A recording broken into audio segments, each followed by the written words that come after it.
Մենք ինքնագլդորների հետ կապված քննարկման ժամանակ հիշեցրեցինք, որ նրանք վարելու տարածք չունեն, մայթերով են գնում, շատ դեպքերում հիշում եք ձեզ էլ զանգարեցի, ասեցի, որ իրենք սաղավարտ չունեն գլխի,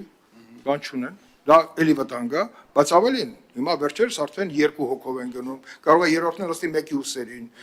արագություն են բացում եւ հաշվի չեն առնում, որ այդ արագությունը մայթերում դառնում անկառավարելի, կարող է երեխա լինի, մեկ նաև կարող է այնպես ստացվի, որ անկախ մեր կամքից մենք չնկատենք հրենք եւ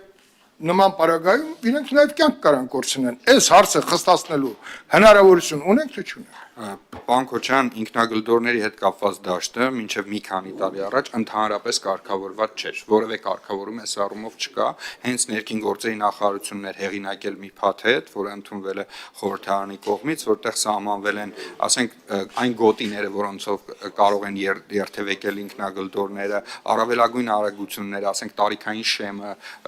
ինչպես կարող են օգտագործել, սա դեռ նոր է մտնում մեր մոտ կարգավորման դաշտ, մենք ուսումնասիրությունների տակ ենք պահում անվերջ, մոնիտորինգի տակ ենք պահում անընդհատ այս իրավիճակը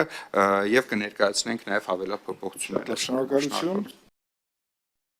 Հավանիշ տեսանյութը եւ բաժանորդագրվիչ նորությունները բաց չթողնելու համար։